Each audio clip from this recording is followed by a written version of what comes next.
It's time for another 1 minute story review, and today we're going to be looking at A Gathering of Shadows by V.E. Schwab. The second in the Shades of Magic trilogy, this one's told from kind of a dual perspective between Lila Bard, the Grey Londoner from the first book, and Kel, the Antari that it mostly focused around.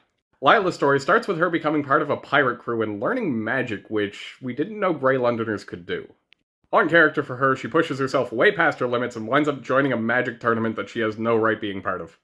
Kel, on the other hand, winds up way more careful than he did in the first book because his brother's life is entwined with his. There's a lot of family tension on that side. His brother feels really guilty for what happened, but his parents seem to blame him entirely for what happened.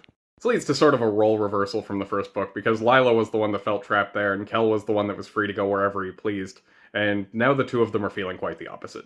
And Rai, wanting Kel to feel freedom, signs him up for the exact same tournament that Lila entered. And to be entirely honest with you, I am a sucker for a mage tournament in any form of media, so I ate that right up. A lot of plots wind up unfolding at the same time, the characters stay true to who they were in the first book, and overall it's quite a fun ride.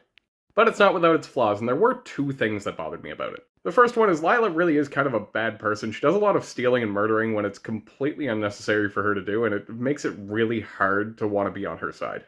I suppose I'm really just missing some kind of consequences for her actions, because they don't really pop up in this book, but they might in the next one, so jury's out on that. The other thing is, it ended on a cliffhanger to end all cliffhangers, and I do plan on reading the next book anyway, but I just don't feel satisfied ending this one. But that's not to say it didn't set me up to be excited to read the next one, because I certainly am. If you like the first one, this one's more of the same but quicker paced, but I will say if you do pick this one up, you might as well pick up the sequel at the same time, because otherwise you won't be getting a complete story.